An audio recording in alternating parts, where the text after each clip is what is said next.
आपके पास आते हुए, चूंकि अलग अलग हिस्सों से तस्वीरें सामने आ रही हैं, अब क्या नहीं किया जाए इसके बारे में तो जानकारी है, लेकिन क्या करें हमारे दर्शक, ताकि एक लोगों के मन में एक भय होता है चंद्र ग्रहण को लेकर कि कहीं ऐसा ना हो कि इसका दुष्प्रभाव पड़े, नकारात्मक स्थिति बने, हमें व्यापार में, पर्सनल व्यक्तिगत जिंदगी में या फिर करियर में उतार चढ़ाव का सामना करना पड़े। उससे बचने के लिए, जिंदगी को बेहतर बनाने के लिए कौन से ऐसे उपाय हैं जिसके बारे में आप जानकारी देंगे? देखिए, पहली बात ये समझनी पड़ेगी कि जब चंद्रग्रहण होता है तो इसका मतलब ये नहीं है कि हर आदमी को ये बहुत नुकसान करने वाला है।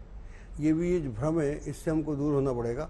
अगर आपकी कुंडली में सारे योग कुयोग में नहीं बदल गए, एक आपका बहुत ही बुरा समय आ गया हर तरीके से, वहाँ पर गोचर में आकाश में ग्रहण है, तो समझ में आता है कि उस समय आपके लिए काफ़ी खतरनाक हो सकता है। लेकिन ऐसा नहीं है, इवन मेष राशि में पड़ रहा है ये, तुला पे भी रहेगा इसका असर। मैं बिल्कुल ऐसा मानने को तैयार नहीं हूँ कि ग्रहण होगा तो एकदम बहुत जितने भी लोग हैं उन सबको ऐसा खतरा होने वाला है। मतलब डरने की बात नहीं है, बिल्कुल डरने की बात नहीं है, क्योंकि ये घटनाएं आकाशीय घटनाएं हैं, ये होती रहती हैं। उसके लिए बहुत ज़रूरी है कि उस व्यक्ति की कुंडली में दोष होना चाहिए, तब उसका पूरा असर होता है। वैसे भी जब भी कोई अच्छा काम होता है, अगर दोष हो तो निवारण के क्या उपाय हैं?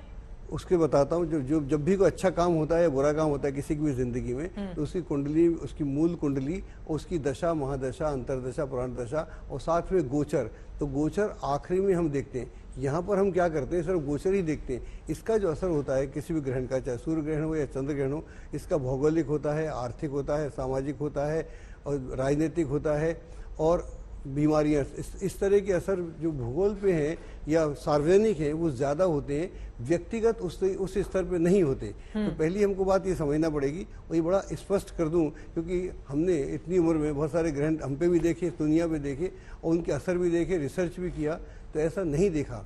तो पहली बात तो ये। अगर दूसरी बात, अब जो ग्रहण खत्म हो गया है, पहले जो ग्रहण होने से पहले चंद्रमा जो है मन का कारक है, तो मन पे आपके उसका असर रहता है, तो आपकी विचारधारा है, सबकॉन्शियस पे असर करता है। और ग्रहण में ये भी एक बात होती है, जिन लोगों का मन डिस्टर्ब है, पूर्णिमा के दिन की मैं बात कर रहा हूँ, अगर आपका मन डिस्टर्ब है तो बहुत ज़्यादा डिस्टर्ब हो जाएगा। अगर आप ध्यान में हैं, पूजा पाठ में हैं, तो आप और उसमें गहरे उतर जाएंगे। तो जैसी मन की अवस्था होती है उस हिसाब से ग्रहण आपको असर करता है। हर जगह फिजिकल असर नहीं करता। और जब ये ग्रहण खत्म हो गया तो अब इसका असर जो है अगले 15 दिन तक रहेगा, तो अब इसका वैसा असर नहीं है। तो जो भी हमने उपाय करने थे वो पहले करने से चाहिए। अब चूंकि खत्म हो गया, लेकिन स्नान, ध्यान, पूजा पाठ, दान पुण्य, ये आप ग्रहण खत्म होने के बाद कर सकते हैं। ठीक है, मैं लौटी हूँ सर आपके पास। आरसी कपूर जी, मैं फौरन आपके पास आ रही हूँ, आप बहुत देर से इंतजार कर रहे हैं, लेकिन स्वामी कैलाशानंद गिरी महाराज इस वक्त हमारे साथ जुड़ चुके हैं और पवित्र नदी किस तरह से कलकल कहती हुई उनके पीछे बहती हुई नजर आ रही है, आप तस्वीरों में देख पा रहे हैं। कैलाशानंद जी महाराज, आप किस तरह से बताएंगे, अभी ग्रहण चल रहा है, इस दौरान जो दर्शक आपको सुन रहे हैं वो क्या करें क्या ना करें, कौन से ऐसे मंत्र हैं जो नकारात्मक प्रभाव अगर जीवन में किसी के भी पड़ेगा तो उसको वो दूर कर सकते हैं, जिसके बारे में आप जानकारी देंगे? बिल्कुल सही बात कहा आपने मेरी बहन। हम इस समय काशी विश्वनाथ दशाश्वमेध घाट के बिल्कुल सामने रेत पर बैठे हैं। संयोग है यह, मैं अभी मणिकर्णिका घाट पर मैंने अपना जप पूजन किया, बहुत सारे हमने मंत्रों का जप किया, और आकर हम यहाँ गंगा स्नान करेंगे, माँ को हम वंदन करेंगे, माँ को प्रणाम करेंगे। ग्रहण का जो चंद्रमा का जो ग्रहण है आज, क्योंकि पूर्णिमासी है, और काशी बताया गया है कि सूर्य ग्रहण कुरुक्षेत्र के लिए बहुत महत्वपूर्ण है।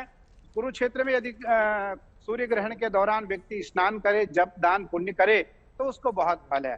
चंद्र ग्रहण के समय यदि वो काशी में रहे तो उसको बहुत बड़ा फल है। आज मुझे लगता है लाखों की, और जो लोग काशी में नहीं है वो क्या करेंगे महाराज जी, तो उनके लिए क्या उपाय बताएंगे आप?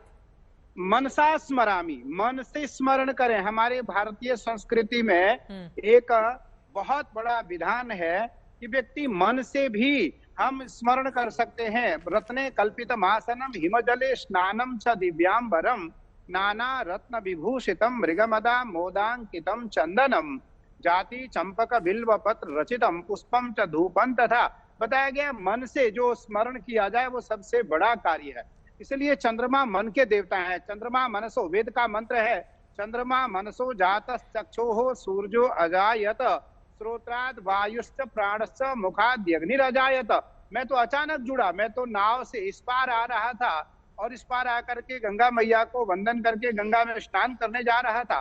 तो चंद्रमा मन के देवता है। आज के समय जितना अधिक से अधिक हो हमें किसी न किसी मंत्र का जप करना चाहिए और बिल्कुल अपने राशियों पर, जिन जिन राशियों के हम लोग हैं, उन राशियों पर कोई बुरा प्रभाव या कोई उसका अदर प्रभाव न पड़े, हमारा जीवन श्रेष्ठ और उत्तम हो, उसके लिए हमें मंत्र की उपासना का विधि विधान क्रम से हमें ध्यान पूर्वक मन लगा करके, ध्यानावस्थित चेतना, मन को भगवान में दृढ़ करके हमें उपासना करनी चाहिए। मुझे लगता है क्योंकि योग लगन ग्रह बार अतिथि सकल भय अनुकूल, चर अरु अचर हर सजुत राम जन्म सुखमूल, योग लगन ग्रह वार और तिथि ये 5 अनुकूल होते हैं। मुझे लगता है आज जो दिन है वो कार्तिक पूर्णिमा का दिन है और कार्तिक पूर्णिमा के दिन चंद्र ग्रहण लगा, तो उस आज के समय में, क्योंकि ग्रहण का काल भी बहुत लंबा था, 2 घंटे से ऊपर था, तो मुझे लगता है कि इस समय व्यक्ति यदि कोई जब किसी प्रकार का जो मंत्र आपको प्रिय है, जिस विधि परंपरा के मंत्र को आप जपते हैं, या वो महादेव का मंत्र हो, काली का मंत्र हो, गणेश जी का मंत्र हो, सावर मंत्र हो, या वैदिक मंत्र हो, या पौराणिक मंत्र हो, या लौकिक मंत्र हो, 4 मंत्र होते हैं। जो चारों मंत्रों में से जिस मंत्र के प्रति मेरी आस्था, विश्वास और श्रद्धा है, उस मंत्र को यदि हम जपते हैं तो निसंदेह लाख गुना अधिक फल हमें प्राप्त होंगे। स्वामी जी, मैं इसके साथ ही ये भी जानना चाहूंगी आपसे, देखिए शीतलता चंद्रमा से प्रदान होती है, बचपन में चंदा मामा होते हैं, समय के हिसाब से जैसे जैसे हमारी उम्र बढ़ती चली जाती है, चंद्रमा को अलग अलग रूपों में देखा जाता है, चाहे वो स्त्री हो, चाहे वो पुरुष हो, बच्चे हो, बूढ़े हो, जवान हो। लेकिन उससे इतर जाते हुए आपने कहा कि पूर्णिमा के दिन चंद्र ग्रहण का पड़ना, ज्यादातर चंद्र ग्रहण जो होते हैं वो पूर्णिमा के दिन क्यों पड़ते हैं, इसके पीछे की महत्ता क्या है, और कोई ऐसा मंत्र या श्लोक जो आमतौर पे घर में बैठे जो लोग हैं, देखिए कठिन जो मंत्रोच्चार हैं वो तो आप जैसे जो महाराज हैं वही कर पाएंगे, जो आम लोग अपने घर पर बैठे हुए हैं वो 5 बार, 7 बार, 11 बार, 21 बार, जितना भी उनको सही लगे, वो कौन से ऐसे सामान्य मंत्रोच्चार हैं जिनको घर पर बैठे भगवान के सामने वो उस मंत्रों का जाप कर सकते हैं?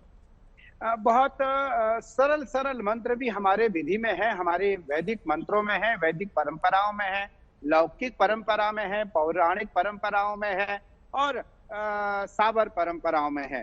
तो बहुत छोटे छोटे मंत्र हैं चंद्रमा के। तो चंद्रमा, ओम सोम सोमाय नमः, ओम चंद्रमसे नमः, ओम चंद्राय नमः, ओम चंद्रमसये नमः, ओम चंद्र भूपतये नमः, ओम भूताधिपतये नमः, ऐसे छोटे छोटे मंत्र हैं जिसका जप हम कर सकते हैं। लेकिन जिस व्यक्ति को मंत्र आता हो, वो, क्योंकि चंद्रमा, सूर्य नाड़ी और चंद्र नाड़ी 2 नाड़ी हैं, तो चंद्र नाड़ी, क्योंकि पूर्णिमासी के दिन चंद्र ग्रहण पड़ता अक्सर, और यदि वो व्यक्ति कहीं तीर्थ में हो, आज आपने मुझे अचानक जोड़ा, मैं अचानक जुड़ा आपके साथ, तो मैं गंगा नौका पर बैठकर इस पार आ रहा था। मुझे लगता है यह सौभाग्य है मेरा कि आज चंद्र ग्रहण के दिन मैं काशी में हूँ, क्योंकि काश्याः मुक्तयेपि भवतां परीक्षयेपि योगः, भगवान शिव काशी में प्रत्यक्ष रूप से और अप्रत्यक्ष रूप से निवास करते हैं।